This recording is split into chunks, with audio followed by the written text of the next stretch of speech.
Hello everyone, welcome back to Priyanka NET classes. So basically आज के इस लेक्चर में हम लोग नेट JRFN सेट के पेपर 2 कॉमर्स की बिजनेस फाइनेंस की यूनिट को कंटिन्यू करने वाले हैं। बिजनेस फाइनेंस आपका यूनिट नंबर 4 है कॉमर्स का, एंड ये बिजनेस फाइनेंस की यूनिट जो पेपर 2 मैनेजमेंट के स्टूडेंट्स हैं उनके लिए भी उतनी ही रेलेवेंट है, क्योंकि आप लोगों में भी सेम टॉपिक्स दिए हुए हैं बिजनेस फाइनेंस के। तो दोनों पेपर 2 के स्टूडेंट्स इस पूरी की पूरी सीरीज को देख सकते हैं। कमिंग टू आज का हमारा 18th लेक्चर, जिसमें मैं आपके साथ डिस्कस करने वाली हूँ time value of money. Time value of money क्या है, इसके अंदर डिफरेंट फॉर्मूलाज हैं, एन्युटी क्या होता है, ये सब मैं डिटेल में डिस्कस करने वाली हूँ। यहाँ से क्वेश्चन आज तक ज्यादा पूछा नहीं गया है, बट आप एनटीए को जानते हो, एनटीए का कभी भी पेपर पैटर्न हम प्रेडिक्ट नहीं कर सकते, कहीं ना कहीं से वो उठा के क्वेश्चंस डाल देते हैं। तो again one of the most important topic है, जहां से आप आगे अब आने वाले एग्जाम में मे बी क्वेश्चन एक्सपेक्ट कर सकते हो, राइट। सो चलिए स्टार्ट करते हैं, but before going on that मैं बता दूं, मेरा नाम प्रियंका नाथानी है। मैंने अपना नेट एंड JRF क्वालिफाई किया हुआ है कॉमर्स सब्जेक्ट से अपने पहले ही अटेम्प्ट में 99.55 परसेंटाइल के साथ। साथ ही साथ मैंने अपना नेट इन मैनेजमेंट भी क्वालिफाई किया हुआ है अपने पहले ही अटेम्प्ट में। साथ ही साथ मैंने महाराष्ट्र सेट को भी क्वालिफाई किया हुआ है कॉमर्स सब्जेक्ट से अपने पहले ही अटेम्प्ट में। So this was my brief background. Coming to ये सारी की सारी यूनिट्स आपके सामने दिख रही हैं, जो paper 1 and paper 2 commerce and management की सारी यूनिट्स मैंने लिस्ट डाउन कर दी है यहाँ पे आपके कन्वीनियंस के लिए। ये सारी ही यूनिट्स मेरे यूट्यूब चैनल पे अवेलेबल है। इन सभी ही यूनिट्स का प्लेलिस्ट का जो लिंक है वो मैंने डिस्क्रिप्शन में दे दिया है, आप चाहिए वहां से जाके इन यूनिट्स को अच्छे से कवर कीजिए। मैंने बहुत डिटेल में इन यूनिट्स को कवर किया हुआ है, तो जाइए इस चीज का भी बेनिफिट लीजिए, राइट। एंड जिन स्टूडेंट्स ने अभी तक टेलीग्राम चैनल को नहीं ज्वाइन किया है, उन सबके लिए टेलीग्राम चैनल का जो लिंक है वो मैंने डिस्क्रिप्शन में दे दिया है, आप जाइए वहां से जाके टेलीग्राम चैनल को जरूर ज्वाइन कीजिए, राइट। चलिए स्टार्ट करते हैं हमारा आज का लेक्चर, जो कि on time value of money. अब टाइम वैल्यू ऑफ मनी क्या बोलता है? Time value of money means that worth of a rupee received today is more from the worth of a rupee is to be received in future। Simply ये क्या बोलता है, आज जो पैसे की वैल्यू है वो ज्यादा है एज कंपेयर टू जो मुझे फ्यूचर में उतने ही रुपीस की वैल्यू मिलने वाली है, ठीक है। सिंपली यही बोल रहा है, worth of a rupee received today is more than the worth of a rupee received in future, ठीक है। और ये वैल्यू ऑफ मनी को हम क्या करते हैं, कंपेयर करते हैं to the future value of money, right. आज की प्रेजेंट वैल्यू क्या है वर्सेस उसकी फ्यूचर वैल्यू क्या है, इसी कंपैरिजन को हम बोलते हैं time value of money. Simply time value of money क्या बताता है कि जो प्रेजेंट वैल्यू है रुपी की वो ज्यादा है, और जो फ्यूचर वैल्यू है रुपी की वो क्या है, कम है। इसी कंपैरिजन को हम बोलते हैं टाइम वैल्यू ऑफ मनी। अब ऐसा क्यों होता है, क्या रीजन है कि जो आज पैसा है, जो आज रुपीज है, उसकी वैल्यू ज्यादा है, और जो फ्यूचर में रुपीज होंगे उसकी वैल्यू कम होगी। सेम रुपी होगा लेकिन उसकी वैल्यू फिर भी कम होगी, क्यों? बहुत सारे रीजन है इसके। May be risk is one of the factor, consumption होती है, इन्फ्लेशन होता है, इन्वेस्टमेंट रहती है। तो ऐसे बहुत सारे फैक्टर्स रहते हैं जिसके वजह से क्या हो प्रूव कर सकते हैं कि जो पैसे की वैल्यू आज है वो फ्यूचर से कहीं ना कहीं ज्यादा है, ठीक है। So these are the basic reasons, ठीक है। I hope time value of money as a concept क्या है वो आपको क्लियर है। कमिंग टू, अब हम टाइम वैल्यू ऑफ मनी की बात कर रहे हैं तो बट ऑब्वियस है यहाँ पे दो चीजें आपको सीखनी पड़ेंगी। एक है आपका सिंपल इंटरेस्ट, दूसरा आपका कंपाउंड इंटरेस्ट, एंड फिर हम एन्युटी पे जाएंगे, क्योंकि सम्स अगर आ गए तो आपको simple interest, compound interest, annuity ये सब आना चाहिए, right. So simple interest is क्या होता है? सिंपल इंटरेस्ट आप लोग सब लोगों ने मैथ्स में सीखा है, interest earn only on the original principal. आपने जितना भी पैसा प्रिंसिपल के तौर पे जब आप लोन के तौर पे किसी को देते हो, so that is your principal, right. तो उस प्रिंसिपल पे जब आप सिर्फ उसी प्रिंसिपल पे इंटरेस्ट अर्न करते हो, so that is your simple interest. Simple interest की फॉर्मूला क्या होती है? आपने एक फॉर्मूला, एक ये तो फॉर्मूला दी हुई है, बट आपने इसके अलावा बचपन में एक फॉर्मूला की थी मैथ्स में, P into R into n raise to 100, है ना। अगर आपको याद हो तो ये फॉर्मूला तो फाइनेंस के हिसाब से है, बट आप जनरली ये फॉर्मूला तो यूज ही कर सकते हो सिंपल इंटरेस्ट की। p क्या है, प्रिंसिपल, r क्या है, रेट ऑफ इंटरेस्ट, n क्या है, number of years divide by 100। यहाँ तो आप फाइनेंस में दूसरी ये फॉर्मूला यूज कर सकते हो, SI यानी simple interest is equal to PO, PO क्या है आपका ओरिजिनल प्रिंसिपल, I क्या है इंटरेस्ट रेट पर ईयर, कितना रेट ऑफ इंटरेस्ट है, और N क्या है नंबर ऑफ ईयर्स है। तो बात तो वही हो गई, राइट। आप ये फॉर्मूला यूज करो, चाहे आप ये फॉर्मूला यूज करो या ये फॉर्मूला यूज करो, बात तो एक ही है, ठीक है। आई होप सिंपल इंटरेस्ट तो बहुत ही ईजी है, आप लोगों ने मैथ्स में बचपन से सीखा है, तो nothing new for you, right. Coming to, अगर मुझे सिंपल इंटरेस्ट में ही क्या चाहिए, मुझे फ्यूचर वैल्यू चाहिए, ठीक है, तो वो कैसे मिलेगा, if we add principal to the interest we will get the total future value. अगर हम प्रिंसिपल में अपने इंटरेस्ट को ऐड ऑन कर देंगे तो हमें क्या मिल जाएगी, मेरे फ्यूचर में क्या वैल्यू है उस रुपी की वो मुझे मिल जाएगी। तो वो कैसे मिलेगा, future value is equals to PO। कैसे मिलेगा, इसकी फॉर्मूला एक्चुअली पता है क्या हो सकती है, future value is equals to simple interest plus फिर ये पूरा, ठीक है, सिंपल इंटरेस्ट प्लस ये पूरा, है ना। तो ऐसे करके इसकी ये वैल्यू आती है। आप इस फॉर्मूला को सिर्फ याद रखिए, आपको ज़्यादा कुछ याद रखने की ज़रूरत नहीं है, आप इसको भी मत याद रखिए, पूरी कैलकुलेशन मैं आपको नहीं सिखा रही हूँ, आप सिर्फ इस मेन फॉर्मूला को याद रखिए। PO यानी ओरिजिनल प्रिंसिपल, ब्रैकेट में 1 आपका बेस है, प्लस I यानी रेट ऑफ इंटरेस्ट, और N यानी नंबर ऑफ ईयर्स, ठीक है। ऐसे करके आपको क्या मिल जाएगी, फ्यूचर वैल्यू भी मिल जाएगी, ठीक है। आपको ये फॉर्मूलाज याद रखनी है, ज़्यादा डिटेल में नहीं जाना है, पेपर में आ गया तो आपको फॉर्मूलाज आती होंगी तो आप सम को सॉल्व कर पाओगे, राइट। कमिंग टू, अब सिंपल इंटरेस्ट हो गया तो कंपाउंड इंटरेस्ट की तरफ बढ़ते हैं। Compound interest simply means, compound interest का मतलब ही क्या होता है, इंटरेस्ट पे इंटरेस्ट, है ना। कंपाउंड इंटरेस्ट का मतलब क्या होता है, इंटरेस्ट पे इंटरेस्ट। जब आपको क्या मिलता है, इंटरेस्ट पे भी इंटरेस्ट मिलने लगता है, सो that is your compound interest, है ना। से फॉर एग्जाम्पल मैंने 10,000 रुपए आपको लोन पे दिए एट 10%, तो 10,000 का 10% कितना होता है, 1,000, ठीक है। तो फर्स्ट ईयर आपको क्या देना पड़ेगा, सिर्फ 10,000 पे 1,000 ही देना पड़ेगा, राइट। लेकिन सेकेंड ईयर जब आप इंटरेस्ट देने आओगे और अगर मैं आपसे कंपाउंड इंटरेस्ट चार्ज कर रही हूँ तो आप मुझे 10,000 पे इंटरेस्ट नहीं दोगे, इंस्टीड अब आप मुझे कितने पे इंटरेस्ट दोगे, 11,000 पे। क्यों, क्योंकि यहाँ पे इंटरेस्ट लगता है। कंपाउंड इंटरेस्ट में interest is earned on the earlier interest as well as the original principal. 10,000 पे तो इंटरेस्ट लगेगा ही, प्लस आपने जो फर्स्ट ईयर में इंटरेस्ट कमाया था, मैंने कितना कमाया था, 1,000, अब आप मुझे सेकेंड ईयर में कितने पे इंटरेस्ट दोगे, 11,000 पे दोगे, ना कि 10,000 पे। So this is a basic meaning of what is compound interest. और इसलिए बट ऑब्वियस है compound interest is higher than the simple interest, ठीक है। अब इसकी फॉर्मूला क्या है, तो ये रही इसकी फॉर्मूला, FV यानी फ्यूचर वैल्यू, है ना, इज इक्वल्स टू PO यानी ओरिजिनल प्रिंसिपल, 1 प्लस I यानी आपका rate of interest per year, raise to N यानी नंबर ऑफ ईयर्स, ठीक है। सो इस फॉर्मूला से आप क्या कर सकते हो, कंपाउंड इंटरेस्ट का कोई भी सम आप इजीली सॉल्व करके निकाल सकते हो, ठीक है।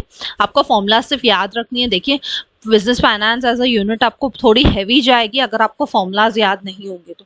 मेरी आपसे रिक्वेस्ट रहेगी कि प्लीज़ फॉर्मूलाज को लिख के रखिए अपनी डायरी में। इसके नोट्स आपको बनाने ही पड़ेंगे खुद से, देख देख के मेरे वीडियोस पॉज कर करके थोड़े नोट्स बना लीजिए, फॉर्मूलाज एक साथ लिख के रख दीजिए, सो दैट आप इनको ईजिली रिवाइज कर करके लर्न कर पाए, राइट।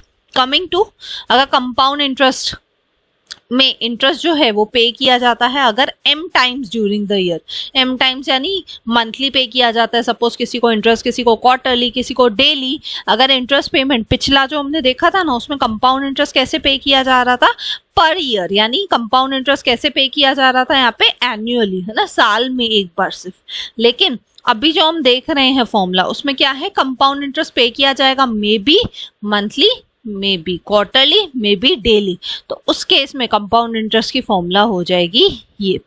फॉर्मूला क्या है आपकी, FV यानी future value is equals to PO यानी ओरिजिनल प्रिंसिपल, 1 प्लस I आपका इंटरेस्ट रेट है, divide by M raise to M into N, ठीक है।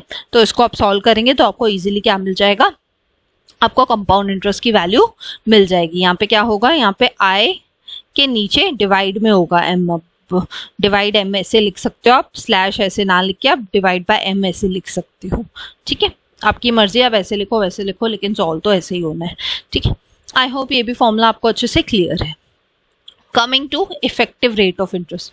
अब इफेक्टिव रेट ऑफ इंटरेस्ट क्या होता है? Is the actual equivalent annual rate of interest at which an investment grows in value when interest is credited more often than once a year। जब आपके क्या मिलता है, जो इंटरेस्ट क्रेडिट होता है वो साल में एक बार से ज्यादा होता है, यानी एनुअली इंटरेस्ट आपको नहीं मिलता है, बल्कि आपको may be quarterly, may be आपको मंथली इंटरेस्ट मिलता है।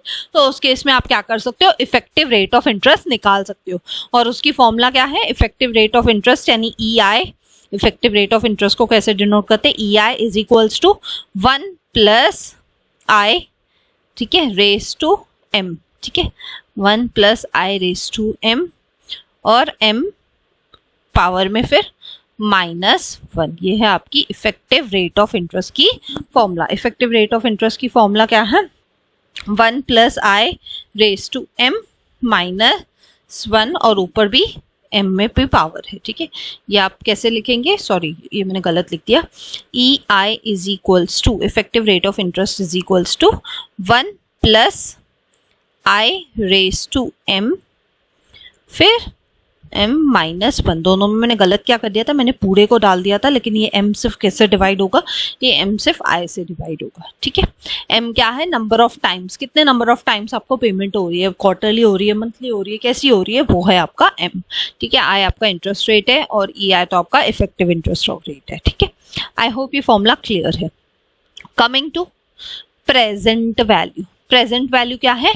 Present value is the current value of a future amount. किसी भी फ्यूचर अमाउंट की आज की डेट की वैल्यू क्या है, उसे ही हम क्या कहते हैं? उसे ही हम प्रेजेंट वैल्यू कहते हैं। जो भी आप अमाउंट अपने सामने देखते हो, उसकी आज में वैल्यू, फ्यूचर की वैल्यू कैसे पता चलेगी? जब मैं उसकी आज वैल्यू पता करूंगी कि आज अगर मैं 1 रुपया कहीं पे इन्वेस्ट कर रही हूँ तो उसकी फ्यूचर में वैल्यू क्या होगी, वो मुझे कैसे पता चलेगा? वो मुझे पता चलेगा प्रेजेंट वैल्यू से, है ना। सो प्रेजेंट वैल्यू की फॉर्मूला क्या हो जाएगी? ये रही आपकी प्रेजेंट वैल्यू की फॉर्मूला, है ना। अगर आप देखेंगे तो प्रेजेंट वैल्यू की फॉर्मूला क्या है? PO is equals to future value of N, N यानी आपका नंबर ऑफ ईयर्स, ठीक है, divide by 1 plus I raise to N, ठीक है। फॉर्मूला क्या है? PO is equals to future value of N, N यानी नंबर ऑफ ईयर्स जितने भी होंगे, divide by 1 plus I raise to N, ठीक है। आई होप ये फॉर्मूला क्लियर है। कमिंग टू सबसे इंपॉर्टेंट चीज जो है आपकी एन्युटी, ठीक है। एन्युटी क्या है? Is a scheme of regular periodic payments made और receive for a specified period of time.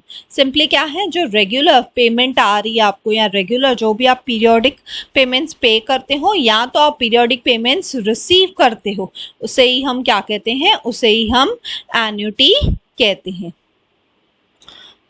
Annuity क्या है? Regular payment, periodic payments made और रिसीव। जो भी पैसा आपको हर एक रेगुलर इंटरवल के बाद या तो आप पे करते हो या तो आपके पास आता है, सो दैट इज योर एन्युटी, ठीक है। यानी मैं इसको ऐसे भी बोल सकती हूँ, एन्युटी का मतलब क्या हुआ? पीरियोडिक कैश फ्लो, है ना। एन्युटी का एक मतलब ये भी हुआ पीरियोडिक कैश फ्लो, ठीक है। आई होप एन्युटी क्या है ये क्लियर है। अब तो बस इसकी फॉर्मूलाज है। Present value of ordinary annuity due at the and. अगर कोई एन्युटी है जो नॉर्मल एन्युटी है और उसका ड्यू कब होने वाली है, ड्यू डेट कब होने वाली है? एंड में होने वाली है। तो उस केस में उसकी फॉर्मूला क्या हो जाएगी? उस केस में उसकी फॉर्मूला रहेगी ये, present value of annuity of N, N यानी number of years, is equals to R। R क्या है? आपका एन्युटी है। R क्या है? R यहाँ पे स्टैंड करता है एन्युटी के लिए, पीरियोडिक पेमेंट्स के लिए, इनटू इसकी फॉर्मूला कैसे हो जाएगी मैं आपके लिए लिख देती हूँ। Present value of annuity for N number of years is equals to R। R क्या है? आपकी annuity into 1 minus 1 plus I raise to minus N, minus number of years जो भी रहेंगे, डिवाइड बाय I, ठीक है। सो इससे आपको मिल जाएगी आपकी प्रेजेंट वैल्यू की फॉर्मूला, अगर आपकी annuity due at the end of the year, ठीक है। Next coming to future value of ordinary annuity due at end, ठीक है। तो उस केस में आपकी फॉर्मूला हो जाएगी ये। फॉर्मूला क्या है आपकी? Future value of annuity for N number of years is equals to R। R क्या है? आपका रेगुलर पीरियोडिक पेमेंट, यानी आप एन्युटी बोल सकते हो, into 1 plus I raise to n minus 1 upon I. ठीक है, आई होप ये फॉर्मूला भी क्लियर है कि आपको सिर्फ लर्न करना है, इसमें और कुछ है नहीं, ज्यादा एक्सप्लेन करने लायक कुछ है नहीं इन फॉर्मूलाज में, क्योंकि सिर्फ आपको लर्न करना है, right.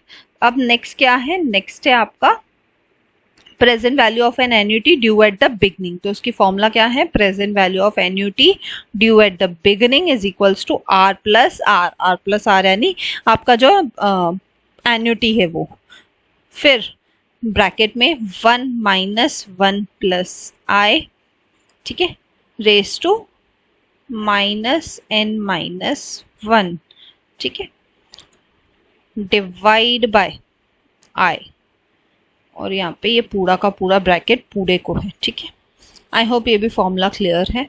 Coming to last and final formula जो है future value of an annuity due at the beginning. अगर बिगनिंग की बात होगी तो आपकी फॉर्मूला क्या बन जाएगी, future value of annuity due at the beginning is equals to R. R क्या है आपका, एन्युटी, ठीक है, फिर फॉर्मूला क्या है आपकी 1 plus I raise to n minus 1, ठीक है, अपॉन आई, और यहाँ पे है आपका 1 प्लस आई। ठीक है, आई होप ये फॉर्मूला जो है वो क्लियर है। आपको कुछ नहीं करना है, आपको सिर्फ इन फॉर्मूलाज को याद रखना है, क्योंकि याद रखना इसलिए ज़रूरी है, अगर पेपर में गलती से भी क्या आ गया, सम आ गया, तो आपको फॉर्मूला आती होगी तभी तो आप उस सम को सॉल्व कर पाओगे, राइट। यहाँ पे इस फॉर्मूला में सिर्फ मिस्टेक क्या है, टेक्निकल एरर है, बस ये पूरे को आएगा ब्रैकेट, ठीक है, जो मैंने इसलिए यहाँ पे लिख दिया है। ठीक है, आपको इन फॉर्मूलाज को लर्न करना पड़ेगा। आज तक ये आया नहीं है पेपर में एन्युटी या टाइम वैल्यू ऑफ मनी से ज़्यादा क्वेश्चंस, बट आप फ्यूचर में एक्सपेक्ट कर सकते हो कि आने वाले पेपर्स में मे बी यहाँ से क्वेश्चन आ जाए। ठीक है, सो थैंक यू। यहाँ पे आपका टाइम वैल्यू ऑफ मनी का जो टॉपिक है वो कंप्लीट होता है। सो थैंक यू, मिलते हैं नेक्स्ट वीडियो में। अगर आपको वीडियो अच्छा लगा तो प्लीज़ लाइक कीजिए, कमेंट करके मुझे ज़रूर बताइए, ज़्यादा से ज़्यादा लोगों तक शेयर कीजिए, बिकॉज ज्ञान बांटने से ही बढ़ता है। एंड सब्सक्राइब कीजिए अगर आप न्यू है। तो मिलते हैं नेक्स्ट वीडियो में, till then bye bye, take care.